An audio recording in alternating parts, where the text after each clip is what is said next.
জাহান্নামী বান্দা চিৎকার করতে থাকবে, কিন্তু সেই চিৎকার আল্লাহ সাড়া দেবে না। 1000 বছর পর্যন্ত চিৎকার করার পরে আল্লাহ সাড়া দিবেন, কিন্তু যেই পানির জন্য জাহান্নামীরা চিৎকার করবে ওই পানি তারে দেওয়া হবে না। যদি একটা সেকেন্ড জাহান্নামে জ্বলার মতো ক্ষমতা আমার আপনার না থাকে, এক একটা মিথ্যা কথা বলার জন্য, এক একটা গীবতের জন্য, এক একটা কবিরা গুনার জন্য 7000 বছর যদি জাহান্নামে জ্বলতে হয়, তাহলে বলেন তো দেখি জীবনে কত মিথ্যা কথা না আমরা বলেছি, জীবনে কত ওয়াক্ত নামাজ ছেড়ে দিয়েছি, জীবনে কত মানুষের হক আমরা মেরে দিয়েছি, জীবনে কত শত হাজার কবিরা গুনাহ করেছি, তার কোনো হিসাব নাই। অথচ আমরা বলি জাহান্নামে জ্বলে একদিন না একদিন জান্নাতে যাব। লা ইয়ামুতু ফিহা ওয়া লা ইয়াহইয়া, না বাঁচবে না মরবে। মক্কা থেকে মদিনা শত শত মাইল, প্রায় 400 মাইল, এত বড় এক সিনা থেকে আরেক সিনা পর্যন্ত আল্লাহ রাব্বুল আমিন লম্বা বানায় দিবেন 70 গজ পর্যন্ত। আবার অন্য রিওয়ায়াতে আসছে 42 গজ পর্যন্ত এক একজনের চামড়া আল্লাহ মোটা বানাবেন। অতঃপর জাহান্নামী বান্দাকে ফেলা হবে, জাহান্নামী বান্দা চিৎকার করতে থাকবে, কিন্তু সেই চিৎকার আল্লাহ সাড়া দেবে না। 1000 বছর পর্যন্ত চিৎকার করার পরে আল্লাহ সাড়া দিবেন, কিন্তু যেই পানির জন্য জাহান্নামীরা চিৎকার করবে ওই পানি তারে দেওয়া হবে না। এমন গরম পানি দেওয়া হবে, সাথে যাকুম ফল দেওয়া হবে। সেই কাঁটাযুক্ত ফল যখন গলার ভিতরে যাবে, সারা শরীর আবার ব্যথায় আক্রান্ত হয়ে যাবে। শরীরের পেটের নাড়ি বুড়িগুলো ছেড়ে পেছনের রাস্তা দিয়ে বের হয়ে যাবে, পরে ছারখার হয়ে যাবে। আল্লাহ তারা আবার জীবিত করবেন, আবার মরবে আবার জীবিত করবেন, আবার মরবে আবার জীবিত করবেন। মানুষ আফসোস করতে থাকবে, এই জাহান্নামে আসছি, যদি গরু হতাম, যদি ছাগল হতাম, যদি বেড়া হতাম, যদি ওই জঙ্গলের পাখি হয়ে যেতাম, আজকে কিয়ামতের ময়দানে জাহান্নামে আসা লাগতো না। মানুষ হয়েছি, আল্লাহ বড় সম্মানিত বানিয়েছিলেন, কিন্তু কিয়ামতের ময়দানে গরুর হিসাব শেষ হয়ে যাবে, ছাগলের হিসাব শেষ হয়ে যাবে, সাধারণ পশু পাখির হিসাব শেষ হয়ে যাবে। আল্লাহ সবাইকে মাটি বানিয়ে দেবে। এমনকি আসহাবে কাফের কুকুর, সেই কুকুরটাও আসহাবে কাফের লোকদের সাথে জান্নাতে চলে যাবে। কিন্তু মানুষে যদি জাহান্নামে যায়, জাহান্নামের আগুন কেউ সইতে পারবে না। ওই জাহান্নামের আগুনে যদি জ্বলতে হয়, তাহলে মানুষ আফসোস করবে না তো করবে কি? আসহাবে কাফের কুকুরও যায় জান্নাতে, আর মানুষ যদি যায় জাহান্নামে, তাহলে এই মানুষ হওয়ার কোনো দাম নাই। তাদের ব্যাপারে আল্লাহ রাব্বুল আলামিন বললেন, লাহুম কুলুবুল লা ইয়াফকাহুনা বিহা ওয়া লাহুম আ'য়ুনুন লা ইউবসিরুনা বিহা ওয়া লাহুম আযানুন লা ইয়াসমাউনা বিহা উলাইকা কাল আনআমি বাল হুম আযাল্লু উলাইকা হুমুল গাফিলুন। কুকুরের চাইতেও নিকৃষ্ট তারা, শুকুরের চাইতেও নিকৃষ্ট তারা, যাদের কলব আছে, কোরআন বুঝলো না, কান আছে, কোরআন শুনলো না, চোখ আছে, কোরআন দেখলো না। আমি আল্লাহ রাব্বুল আমিন বলেছিলাম, ফামান যুহজিহা আনিন নার ওয়া উদখিলাল জান্নাতা ফাকাদ ফাজ ওয়া মাল হায়াতুদ দুনিয়া ইল্লা মাতাউল গুরুর। যে ব্যক্তি জাহান্নাম থেকে বেঁচে জান্নাতে যেতে পারবে ওই ব্যক্তি সফল কাম। এই দুনিয়াটা তোমাদের জন্য খেলনা ঘর, এই দুনিয়া ধোঁকা ছাড়া আর কিছুই না। কিন্তু দুনিয়াকে তোমরা প্রাধান্য দিয়ে 24 ঘন্টার 23 ঘন্টা সময় তোমরা দুনিয়াতে দিলে, 1 ঘন্টা সময় যদি আমি আল্লাহর জন্য দিই নামাজগুলো আদায় করতে, কিয়ামতের ময়দানে সর্বপ্রথম নামাজের হিসাব নেওয়া হবে। এবং যেই ব্যক্তিরা নামাজের হিসাবে কোনো রকম পার পেয়ে যাবে, নবীজি বলেন তার আর কোনো চিন্তা নাই। নামাজের হিসাব দিয়ে যদি সে ব্যক্তি পার পেয়ে যায়, আমার আল্লাহ সবগুলো হিসাব তার জন্য সহজ করে দেবে। কবরের ঘর যাদের ভালো হয়ে যাবে, রাসূল সাল্লাল্লাহু আলাইহি সাল্লাম বলেন কবর হচ্ছে মানুষের প্রথম ঘাঁটি। কবরের ঘাঁটি যাদের সুন্দর হয়ে যাবে, যাদের কবরের প্রশ্নের জবাব ঠিকভাবে যারা দিতে পারবে, তাদের পরকালীন সমস্ত ঘাঁটি, হাসরের ঘাঁটি, পুলসিরাতের ঘাঁটি, সমস্ত ঘাঁটিগুলো সহজ হয়ে যাবে। কবর যাদের জন্য খারাপ হয়ে যাবে, তাদের সমস্ত ঘাঁটিগুলো খারাপ হয়ে যাবে। এই জন্যে কবর, এই কবরের চিন্তা আমরা সর্বক্ষণিক করব, যে আমরা যা কিছুই করি না কেন এই কবরের চিন্তা আমাদের করা লাগবে। বিশেষ করে আজকে ওই রকম কথা আমি বলবো না, তবে একটা কথা বলে দিতে চাই। সে কথাটা হলো দৈনিক কমপক্ষে 100 বার মরণের কথা আমরা চিন্তা করব। কয় শতবার? 100 বার মরণের কথা চিন্তা করব, যে আমার মৃত্যু আজকেও আসতে পারে। কারণ আমাদের অনেক ছোট ভাইয়েরা মরে গেছে। এরকম ছোট ভাইয়েরা আছে না? আমার বয়স 24 বছর, অনেক আমার বয়সের চেয়ে কম 20 বছর বয়সের, 19 বছর, 18 বছর থেকে নিয়ে একেবারে শিশু বাচ্চাও কবরে গেছে, আছে না নাই? আজকে জালকাঠিতে 11 জন মানুষের মৃত্যু হয়ে গেল। তারা ঘুরতে বের হয়েছিল। তারা যদি জানতো যে এই বাসে তাদের মৃত্যু হয়ে যাবে, তাহলে হয়তো তারা সেই গাড়িতে উঠতো না। ঠিক কিনা বলেন? গতকাল ফরিদপুরে 13 জন মানুষের মৃত্যু হয়ে গেল। তারা যদি জানতো হয়তো তারা সেই গাড়িতে উঠতো না। অথচ আমি আজকে প্রায় 7-8 বছর ধরে প্রোগ্রাম করি, প্রতিদিন এমন কোনো দিন নেই যেদিন আমি গাড়িতে উঠি না। কিন্তু আমার সচরাচর গাড়ি অ্যাক্সিডেন্ট হলেও আমি কোনো দিন অ্যাক্সিডেন্ট হই নাই। বলেন তো এটা কার রহমত? আল্লাহর রহমত। তো একজন মানুষ দেখা গেছে জীবনে গাড়িতে ওঠে না, ঈদের পরে একদিন উঠছে যে একটু ঘুরতে যাই, মারা গেল। আর আমি সারা জীবন গাড়িতে ঘুরতেছি, আমার মরণ হচ্ছে না। তার মানে হায়াত মওত কার হাতে? আল্লাহর হাতে। তাহলে মৃত্যু যে কোনো সময় আমাদের চলে আসতে পারে। এই জন্য মৃত্যুর কথা আমাদের চিন্তা করতে হবে। মৃত্যুর কথা চিন্তা করলে আমাদের 3টা লাভ। কয়টা লাভ? 1 নম্বরে ইবাদতে শান্তি, ইবাদতে মজা পাওয়া যাবে। সব সময় নামাজ পড়ে মজা পাওয়া যায় না। মাঝে মধ্যে সবে বরাতে, সবে কদরে কিছু মানুষ নামাজে দাঁড়াইছে, তো কঠিন দাঁড়াইছে, ওই সময় মজা নাকি বেশি পায়। কেন? এই লোক চিন্তা করে সবে কদর, আজকে ভালো করে নামাজটা পড়বো। ঠিক কিনা বলেন?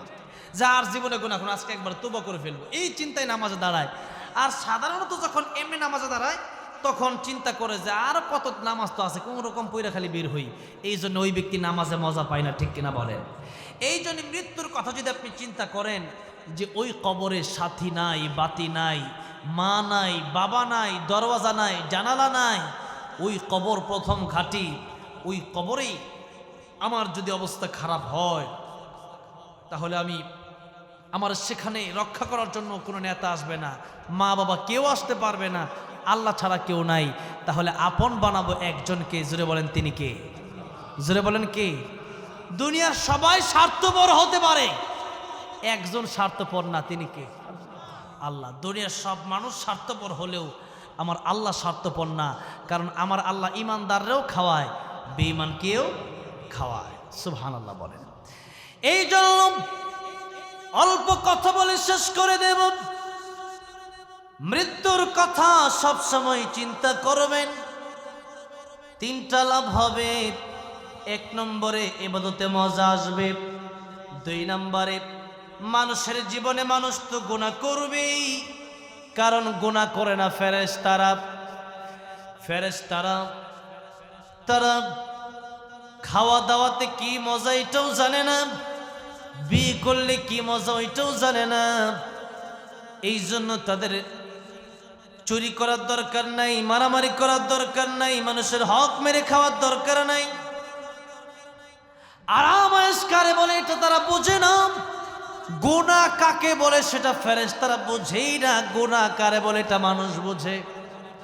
তো আল্লাহ চাইলে ফেরেশতাদের কাছ থেকে ইবাদত নিতে পারতেন কি পারতেন না? وَإِذْ قَالَ رَبُّكَ لِلْمَلَائِكَةِ إِنِّي جَاعِلٌ فِي الْأَرْضِ خَلِيفَةً, আল্লাহ যখন বললেন ফেরেশতারা আমি মানুষ দুনিয়াতে পাঠাতে চাই, ফেরেশতারা তোমরা কি বলো?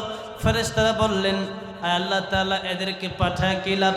وَنَحْنُ نُسَبِّحُ بِحَمْدِكَ وَنُقَدِّسُ لَكَ, আমরাই তো আপনার তাসবিহ বর্ণনা করি, আমরাই তো আপনার ইবাদত করি, এদেরকে বানায় কি লাভ হবে? এরা মারামারি করবে, কাটাকাটি করবে, রক্তপাত করবে। আল্লাহ বললেন ইন্নী আ'লামু মা লা তা'লামুন, ফেরেশতারা আমি যা জানি তোমরা তা জানো না, তোমরা শুধু ইবাদত করো, ইবাদতটা তোমাদের কাছে মজাই লাগে। এখন আমি এমন মানুষ বানাবো যাদের ইবাদতের সামর্থ্য থাকবে, আবার গুনাহ কাকে বলে সেটাও বুঝবে, দুটাই বুঝবে। এই দুটি বোঝার পরেও যারা গুনাহ ছেড়ে দিয়ে আমি আল্লাহর কাছে তওবা করে ফিরে আসবে, এদেরকে আমি আল্লাহ এত সম্মান দেব, এমনকি ফেরেশতার চাইতেও বেশি সম্মান আমি আল্লাহ তাদেরকে দিয়ে দেব। সে আয়াত আল্লাহ সূরা বনী ইসরাঈলে বলেছেন ওয়ালাকাদ কাররামনা বানি আদম, সবচেয়ে সম্মান আমি আল্লাহ ফেরেশতাদেরকে মানুষকে দিলাম, বনি আদমকে দিলাম। এমনকি এই আয়াতের মাধ্যমে, এই আয়াতের তাফসিরে বোঝা যায় আল্লাহ ফেরেশতাদের চাইতেও সম্মান মানুষকে বেশি দিলেন। কেন? ফেরেশতারা গুনাহ কারে বলে ওইটা বুঝে না, আর মানুষ গুনাহ কারে বলে ওইটা বুঝে। ফেরেশতারা গুনাহ কারে বলে বুঝেই না তো করবে কি, আর মানুষ গুনাহ কারে বলে ওইটা বুঝে, গুনাহ স্বাদ বুঝে।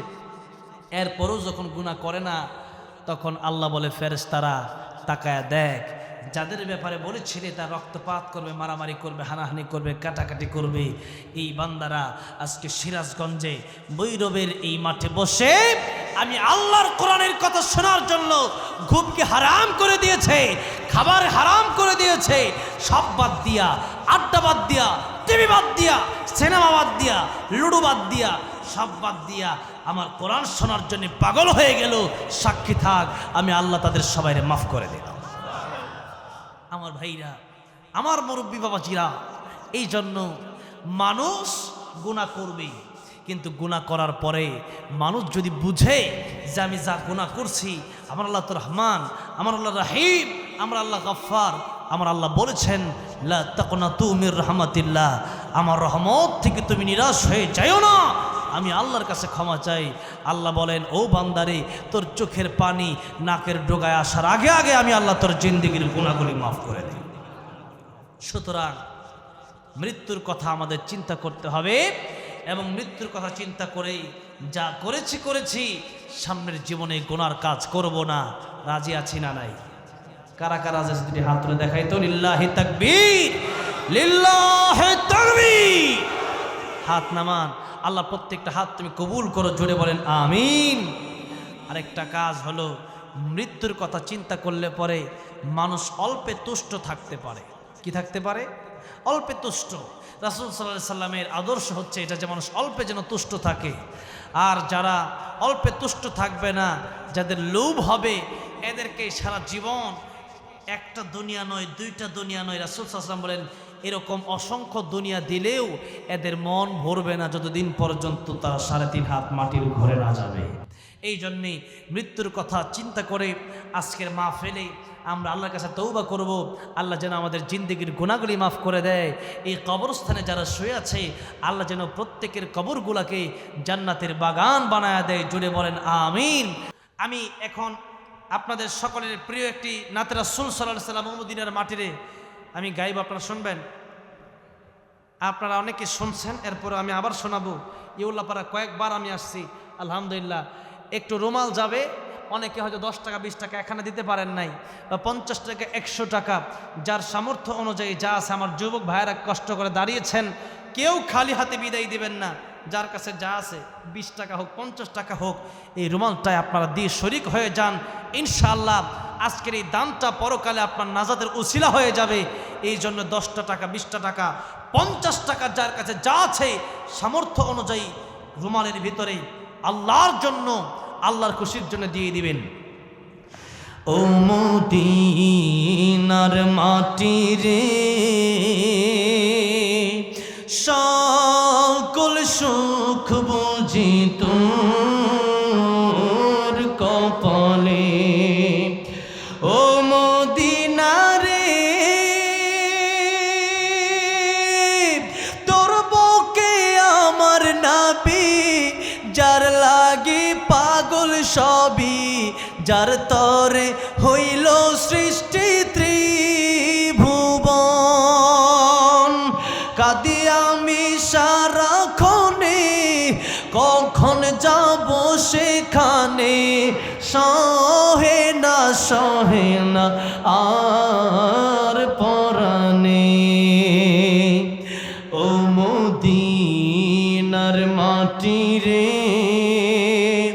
সকল সুখ বুঝি তোর কপালে ও মদিনা রে পাখি যদি হতাম আমি উড়ে উড়ে যেতাম আমি থাকতো না মনে কোনো যাতনা দেহে নাই পাখায় আমার সাথে নাই টাকায় আমার কেমনে যাব সেখানে ও মদিনার মাটি রে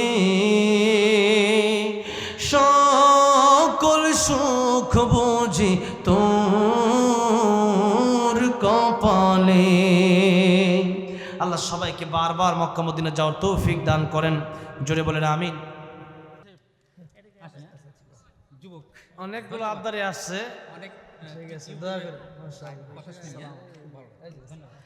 তাও আমার মুতালিব ভাই বলেছে, আমার মুতালিব ভাই আমাকে দাওয়াত করেছেন, অত্যন্ত ভালো মানুষ, আমার বাসার পাশেই বাসা, আপনাদের এলাকার গর্বিত সন্তান উনি দাওয়াত করেছেন এবং এই এলাকার যত যুবক ভাইরা আছেন, বিশেষ করে আমার যুবক ভাইরা কষ্ট করেছেন, আমি আসার পর থেকেই দেখলাম তাদের আপ্যায়নের কোনো কমতি ছিল না। অসংখ্য অগণিত মোবারকবাদ জানাই আমার পক্ষ থেকে তাদেরকে, মুরব্বী বাবাজিরা, আমার মা বোনেরা সকলকেই। একেবারে শেষ মুহূর্তে আজানটা দেওয়ার জন্য বলেছেন, আমি তাহাজ্জুদের আজান দিয়ে দিই, কি বলেন? এই সময় তো আর সব আজানই শেষ, ঠিক না? এশার আজান শেষ, ফজর আজান টাইমে হয় নাই, কিসের আজান দেবো এখন? তাহাজ্জুদের আজান, ঠিক আছে? তাহাজ্জুদ পড়বেন তো ইনশাআল্লাহ। আল্লাহু আকবার, আল্লাহু আকবার, আল্লাহু আকবার,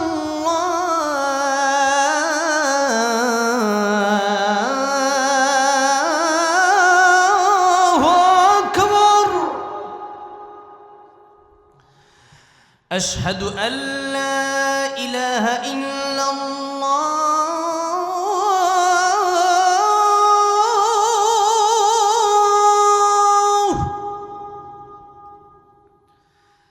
أشهد أن لا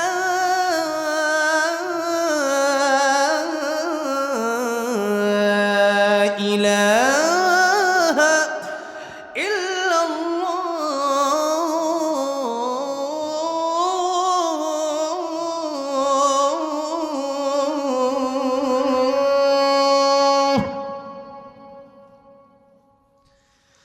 أشهد أن محمدًا رسول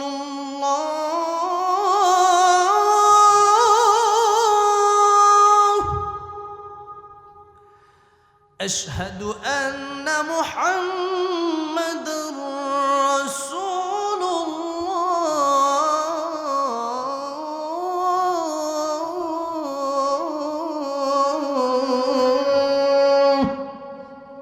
এই পর্যন্ত থাকুক। আল্লাহ সবার 5 ওয়াক্ত নামাজি বানায় দেন, জোরে বলেন আমিন।